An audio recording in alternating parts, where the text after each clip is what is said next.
it's Minja and welcome back to my YouTube channel. So in part 1 of today's video, I'm going to be telling you about all of the manga that I've been reading. I recently got a Shonen Jump subscription and it's been wild, guys. It's been wild. I also couldn't have picked a more inconvenient time to get the subscription because test season is upon me, and well, now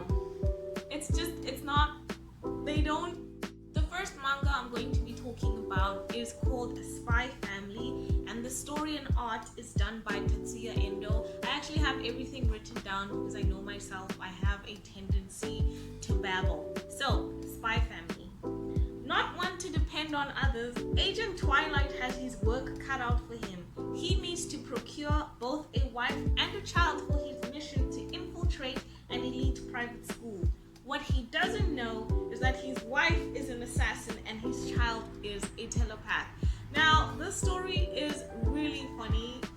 It's basically, like I said, there we have Agent Twilight, and he needs to have these people, the fake wife and the fake child, in order to build up his cover.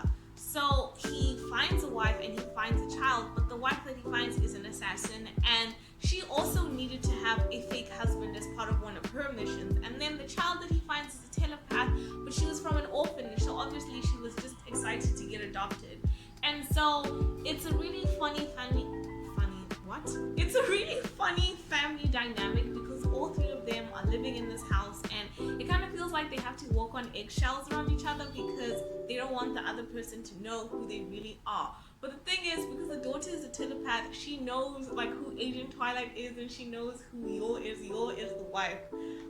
So it's so funny. I just feel like it got the perfect amount of shonen action with like funny and quirky shoujo slice of life. It's great stuff. Okay, so the next one is Mission Yozakura Family, which is also about a spy family, and the story and art are done by Hitsuji Gondaira.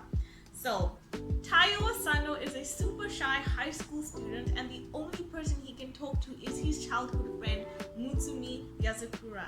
It turns out that Mutsumi is the daughter of the ultimate spy family. Even worse is being harassed by her overprotective nightmare of a brother, Koichiro. What drastic steps will Taiyo have to take to save Mutsumi? So with this one, again, it's just another crazy family dynamic, and Mutsumi's older brother, the overprotective one, actually has a sitcom. I actually really like guys with sitcoms because they tend to be like the funniest people in the room. So again, this one, it's about a spy family, and in trying to protect Mutsumi from her older brother, Taiyo ends up joining the family and is learning how to be a spy. And it's the fluff, man. It's so fun, and I'm really enjoying it. I don't want to say it's a new series. Like Spy Family, it's still ongoing. So we have that one. And then the third one on the list, we have Phantom Seer by Togo Gota, and the art is done by Kento Matsura. So this one is Ayori Takanagi. Ayori Takanagi. If something strange and mysterious occurs, you should go to him. They say he has psychic powers, but convincing him to actually deal with fierce phantoms may be a challenge. So we have Ayori Katanagi, who can see phantoms, but he's kind of a reluctant hero because he doesn't want this power. He would actually like to be a regular guy, but that changes when he meets someone that's been haunted by a phantom and needs his help. And this one is really new. There's only like 5 chapters out right now, but I really liked it, and I'm looking forward to seeing how Ayori's character is gonna grow. Like, is he gonna grow out of this reluctant hero phase? And I'm excited to see where this one is going. Then the next one we have is Our Blood Oath, with the story and art done by Kazuki. So the Hizuku family, a powerful family that is well known in the vampire community, decides to adopt Shin, a human boy, and raise him as one of their own. A tragic accident leads Shin and his younger brother Ko, who is a vampire, to look after one another. But Ko cannot survive on anybody else's blood but his older brothers. Now, I really like this one, and this one also really new. It only has 3 chapters out, but it reminds me so much of Full Metal Alchemist Brotherhood. Something you must know is that Full Metal Alchemist Brotherhood is my favorite anime of all time. It literally shaped my anime and manga taste. It was the Ice Cube, and then everything else anime and manga related was the product of that. I love it. I love it so much, and the relationship between the 2 brothers, it reminds me so much of the relationship between Edward and Alphonse. Okay, so the fifth one I'm really excited to talk about. It's Jujutsu Kaisen. The anime adaptation comes out on the 3rd of October, and the story and art are done by Geiji Akutami. So, although Yuji Itadori looks like your average teenager, his immense physical strength is something to behold. Every sports club wants him to join, but Itadori would rather hang out with the class outcasts in the occult research club. One day, the club manages to get their hands on a sealed cursed object. Little do they know the terror they'll unleash when they break the seal. Now with this one, I've actually paused on the manga, not stopped reading, paused, because as I mentioned before, the anime adaptation is coming out, and I normally do not read the manga of the anime I'm watching because, spoilers.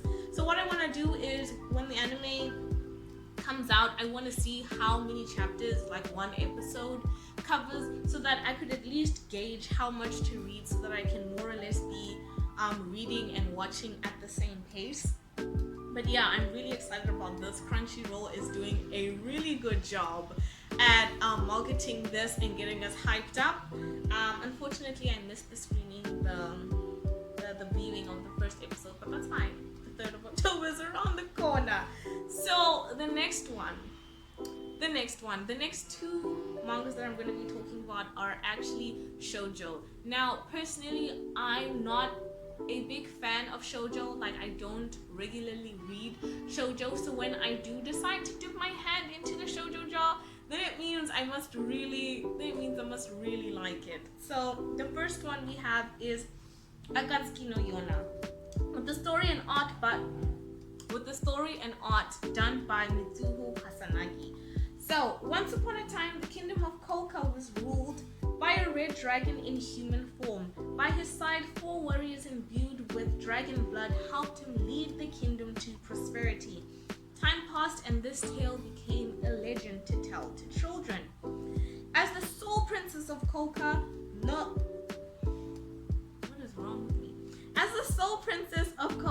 Yona lives a life of lavish. In love with her cousin Suwon and protected by her bodyguard Sunhak, she wants for nothing and remains sheltered from the realities outside of the castle walls. But after her father is murdered in cold blood by one of their own, Yona is forced to flee with only Hak by her side. Upon their travels, they come across an exiled priest who tells her that her only hope to restore her kingdom is to find the 4 dragons. Guided by the seemingly fictitious myth, Yona sets out to find them.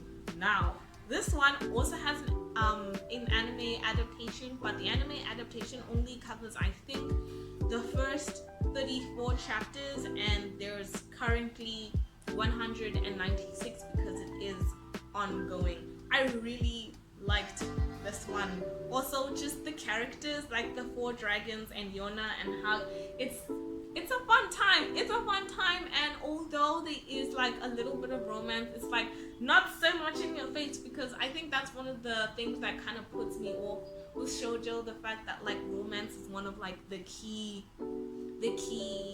players in the story, I guess. So yeah. So the last manga I have is Akagami No Shirayukihime, which means Snow White with the red hair. The art and story is done by Akizuki Sorata. So Shirayuki is Tambourina's friendly neighborhood herbalist whose unique red hair ends up drawing the unwanted attention from the vain Prince Raji Shinazad. Forced with the unattractive proposition to become his concubine, Shirayuki cuts off her hair and flees the country overnight. It is on her journey that she meets Prince Zen of Wisteria in the neighboring country Clarence. Together with Zen and his two friends Kiki and Mitsuhide, Shirayuki travels to Clarence, where she aims to make a new life for herself as an apothecary of the court. As Zen slowly begins to mean more to her than just the prince of a new country, the two of them must learn to work together toward their respective dreams despite their difference in status. Now, this is a Snow White retelling, but what I like about it is that the prince didn't just come in at the last moment and save her. He is an actual prince, and what I mean by that is he has a kingdom to look after and he has subjects to take care of, and I just love how passionate he is about being the best prince he can be for his people. And the same goes with Shirayuki. She wasn't just some helpless girl that needed saving. She knows what she wants and she has a plan. And I love how when their paths crossed, they weren't like two halves that came together to make a whole. They were each their own people. So when they came together, it was as if they were building on top of that. And I just love how they bring out the best in each other and they keep pushing each other towards their dreams, and I just love it. Also, the side characters like Kiki, Mitsuhide, there's also this other guy named Obi who comes in later in the story. Like, it's a fun time. It's a fun time. I don't usually read shoujo, so Akatsuki No Yona and Akagami No Shirayukihime are the only shoujo that I've read so far. But yeah, I'm really enjoying these. So that is it. That is all of the manga that I'm currently reading. I read all of my manga on Shonen Jump, and yeah, I'm really excited. Some good stuff has been coming out this year, and so look forward to part 2 of this video. That will be when I'm talking about all of the anime that I've been watching. But yeah, it's been fun. So if you liked this video, you know what button to press. If you're still feeling generous with your daughter, go ahead and hit that subscribe button, and I'll see you guys in the next one. Bye.